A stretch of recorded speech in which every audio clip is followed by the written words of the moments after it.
Four resistances are connected in circuit in a given figure. The electric current flowing through 4 ohm and 6 ohm resistance respectively is।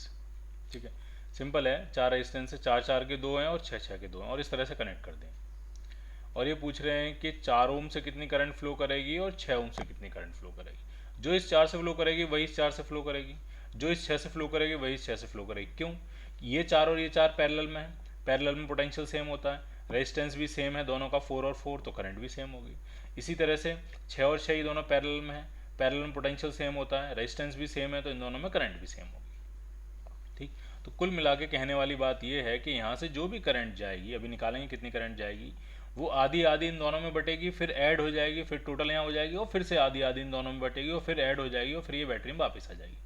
कितनी current जाएगी तो बहुत simple निकालना, 4 ओम और 4 ओम इनका net resistance हो गया 2 ओम, 6 ओम और 6 ओम का नेट रेजिस्टेंस हो गया 3 ओम, और ये दोनों सीरीज में है तो नेट रेजिस्टेंस आपका हो जाएगा 5 ओम। और 20 वोल्ट की बैटरी है तो करंट जो फ्लो करेगी, तो टोटल पोटेंशियल है 20 वोल्ट, टोटल रेजिस्टेंस है 5 ओम, 4 एम्पियर की करंट फ्लो करेगी। अब जब 4 एम्पियर करंट यहाँ से जा रही है और बराबर रेजिस्टेंसेज हैं तो बराबर बराबर करंट बढ़ जाएगी, तो यहाँ जाएगी 2 एम्पियर, और इस नीचे वाले में भी कितनी जाएगी 2 एम्पियर, फिर यहाँ ऐड होके फिर से यहाँ 4 एम्पियर हो जाएगी, फिर बढ़ जाएगी, फिर यहाँ पे 2 एम्पियर हो जाएगी, और फिर इसमें कितनी हो जाएगी 2 ampere. Clear? So your answer is D part.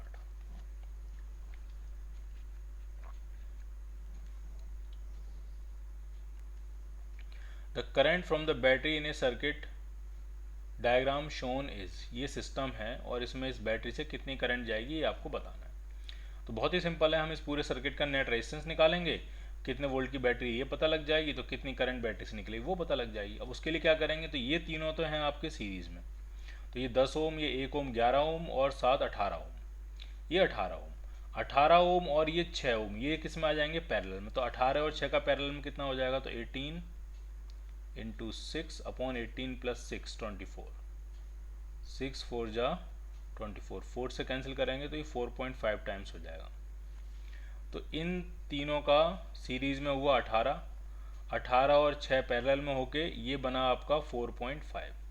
अब ये 4.5, ये 2, ये 8 और ये 0.5, ये तीनों किस में, ये चारों किस में बनेंगे सीरीज में, तो सीरीज में तो सीधे सीधे ऐड हो जाएंगे, तो 4.5 और 0.5 हम पहले ऐड कर लेते हैं, 5 हो जाएगा, और 8 और 2 10 हो जाएगा, यानी 15 ओम हो गया नेट रेजिस्टेंस। नेट रेजिस्टेंस अगर 15 ओम है तो यहाँ से जो करंट चलेगी वो 1 एम्पियर की करंट चलेगी, 15 वोल्ट की बैटरी, 15 ओम का रेजिस्टेंस, 1 एम्पियर करंट वहाँ से फ्लो करना स्टार्ट करेगी।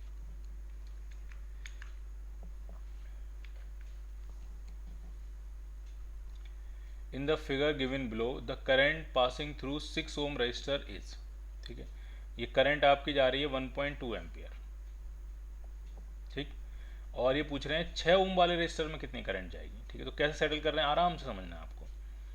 ये दोनों रेजिस्टेंस पैरेलल में है, पैरेलल में पोटेंशियल सेम होता है, ठीक, पोटेंशियल अगर same, V equal to I R पे फोकस करिए, पोटेंशियल अगर सेम है तो करंट जो होगी वो रेजिस्टेंस के इन्वर्सली प्रोपोर्शनल होगी। रेजिस्टेंस का रेशियो 6:4 है, 6:4 का मतलब 3:2 है, रेजिस्टेंस का रेशियो 3:2 है, तो करंट का रेशियो उसका उल्टा 2:3 हो जाएगा।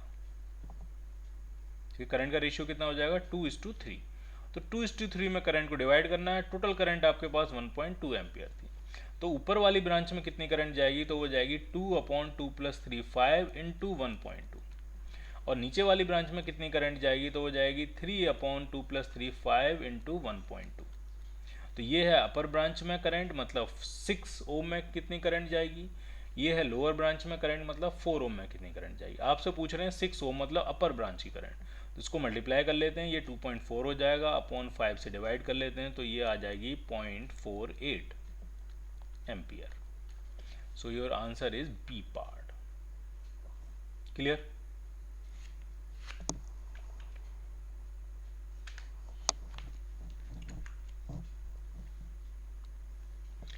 इन the circuit shown the point B is earth, point B को हमने अर्थ कर दिया। अब अर्थ करने से फर्क क्या पड़ेगा वो समझिए आप।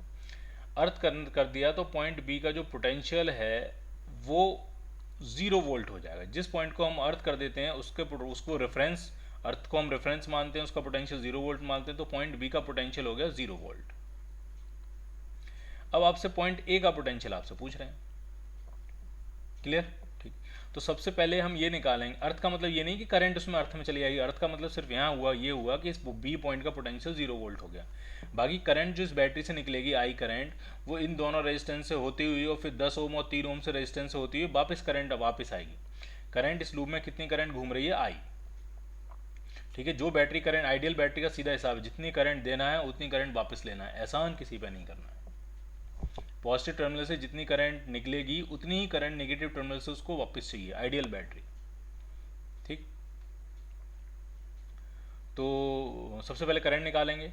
तो इस पूरे सर्किट में करंट आई घूम रही है, तो अगर हम किरचॉफ लगाएं इसमें ए से वापस ए तक, तो करंट की डायरेक्शन चल रहे हैं, तो 5i plus 7i plus 10i plus 3i minus 50 is equal to 0।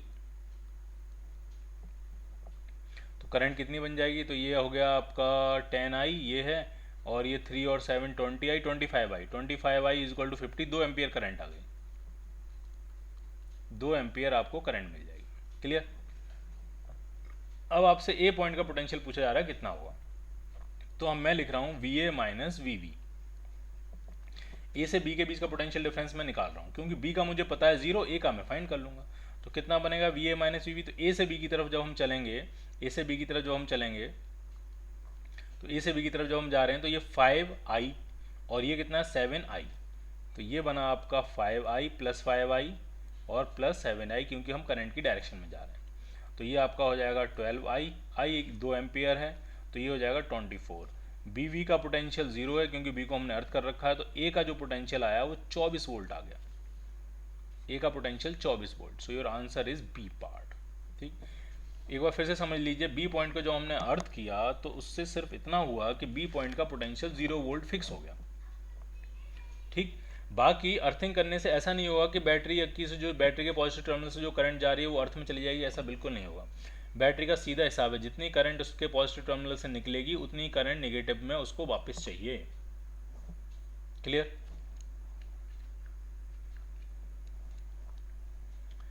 In the figure, current through 3 ohm resistance is 0.8 ampere. Then the potential drop across 4 ohm resistance is। ठीक है, इसको ढंग से समझना, बहुत अच्छा क्वेश्चन है ये। 3 से पास होने वाली जो करंट है वो 0.8 एम्पियर है। अब अगर 3 ओम से जाने वाली करंट 0.8 एम्पियर है, तो 6 ओम से जाने वाली करंट कितनी होगी? तो तरीका ये है कि ये 3 ओम और ये 6 ओम ये आपस में किस में है? पैरेलल में।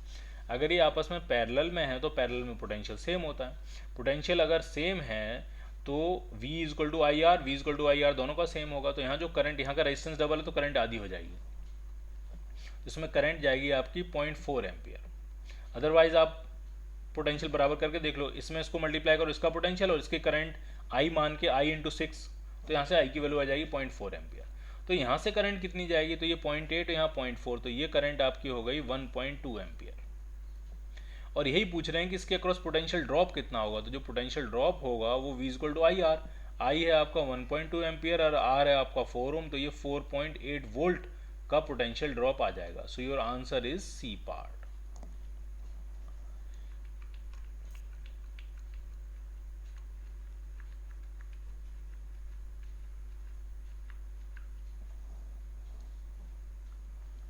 The potential drop across 3 ohm resistance is.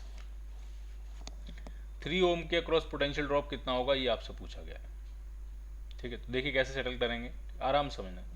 3 और 6 के अक्रॉस पोटेंशियल ड्रॉप सेम होगा, क्योंकि ये दोनों किस में लगे हैं? पैरेलल में। अगर ये पैरेलल में है तो इनका नेट रेजिस्टेंस कितना हो जाएगा? 3 और 6 का 2 ओम होता है। 3 इंटू 6 अपॉन 3 प्लस 6 9, तो ये आपका आ जाएगा 2 ओम, यानी इसका नेट रेजिस्टेंस आ गया 2 ओम। तो ये डायग्राम कुछ ऐसे बनेगा, ये 4 ओम, 4 ओम, और उसके आगे उन दोनों का पैरेलल में नेट कितना आ रहा है? 2 ओम, और बैटरी कितने वोल्ट की लगी है? 3 वोल्ट की। अब थोड़ा यहाँ समझिए, ठीक है, और हम थोड़ा सिंपल करते हैं इसको। ये दोनों किस में लगे हैं? सीरीज में। सीरीज में करंट सेम होता है। करंट सेम अगर होगा तो पोटेंशियल रेजिस्टेंस के इन्वर्सली प्रोपोर्शनल, डायरेक्टली प्रोपोर्शनल हो जाएगा। V equal to I R, series में करंट सेम, करंट अगर सेम है तो V किसके प्रोपोर्शनल है? रेजिस्टेंस के। रेजिस्टेंस 4:2 रेशियो में, रेजिस्टेंस 4:2 मतलब 2:1 रेशियो में, 2:1 रेशियो में, तो पोटेंशियल भी 2:1 में डिवाइड हो जाएगा। तो 3 वोल्ट का पोटेंशियल है, 2:1 में डिवाइड करना है, तो पहले रेजिस्टेंस के क्रॉस पोटेंशियल मिलेगा 2/2+1 3 और दूसरे रेजिस्टेंस के अबाउट जो पोटेंशियल मिलेगा वो मिलेगा 1/2+1 3 ये समझ में आया। रेशियो प्रोपोर्शन आपको समझ में आना चाहिए, क्योंकि करंट इलेक्ट्रिसिटी में बहुत सारे क्वेश्चन रेशियो प्रोपोर्शन से ही हो जाते हैं, तो अननेसेसरी इक्वेशन बनाना बच जाता है। तो पहले वाले के क्रॉस आ रहा है 2 वोल्ट और दूसरे वाले के क्रॉस आ रहा है 1 वोल्ट, यानी इसके क्रॉस पोटेंशियल आ रहा है 2 वोल्ट और इसके क्रॉस पोटेंशियल आ रहा है 1 वोल्ट। तो 2 ओम के क्रॉस पोटेंशियल 1 वोल्ट है और 2 ओम ये 3 और 6 से ही तो आया था और दोनों पैरेलल में है तो पोटेंशियल सेम ही रहेगा। इसका मतलब इस 3 के क्रॉस भी पोटेंशियल 1 वोल्ट होगा, इस 6 के क्रॉस भी पोटेंशियल 1 वोल्ट होगा। सो your answer is a part. Clear?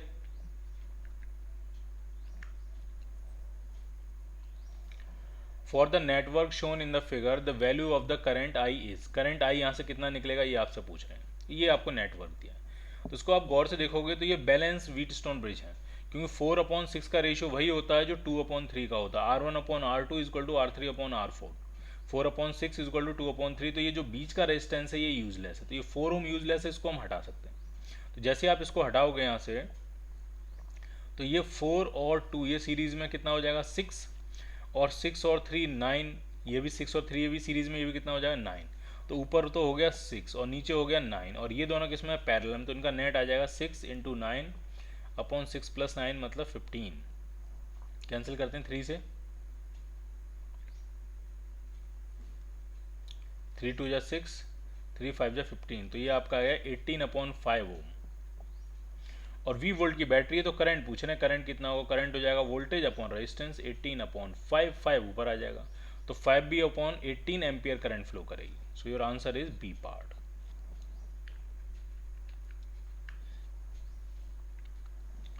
The magnitude and direction of the current in the circuit shown will be, ठीक है, ये आपको सर्किट दिया है, इसमें करंट और करंट का मैग्नीट्यूड और डायरेक्शन दोनों पूछ रहे हैं।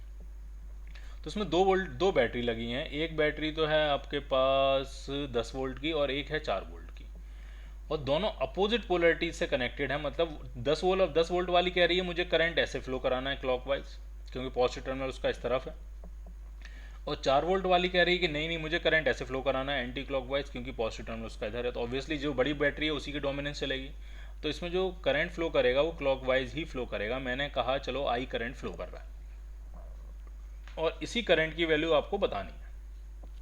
तो हम पॉइंट ए से चलना शुरू करते हैं और क्लॉकवाइज करंट की डायरेक्शन में घूमते ही वापस ए तक आएंगे और किरचॉफ लॉ लगाएंगे। तो करंट की डायरेक्शन में चलते हैं तब +IR लिखते हैं, तो +1I। फिर बैटरी का नेगेटिव टर्मिनल मिल गया, यहाँ पे ढंग से समझिए, बैटरी का नेगेटिव टर्मिनल मिल गया तो -V लिखेंगे, तो -10। फिर यहाँ पॉजिटिव टर्मिनल मिल गया तो +4। फिर करंट की डायरेक्शन में जा रहे हैं तो +2I। फिर इधर भी करंट की डायरेक्शन में जा रहे हैं, इधर भी करंट की डायरेक्शन में जा रहे हैं तो +3I, और आप वापस पॉइंट ए तक पहुंच गए तो =0। तो 3I 2I 5I और I 6I इधर पहुंचेगा 6। तो करंट जो आपकी आ रही है वो 1 एम्पियर आ रही है, और डायरेक्शन ए से ई होते हुए, बी होते हुए, सी होते हुए, डी होते हुए वापस ए, तो ए से ई डायरेक्शन है, ठीक है, ए से ई डायरेक्शन है, 1 एम्पियर ए से ई, डी पार्ट इसका आंसर बन जाएगा।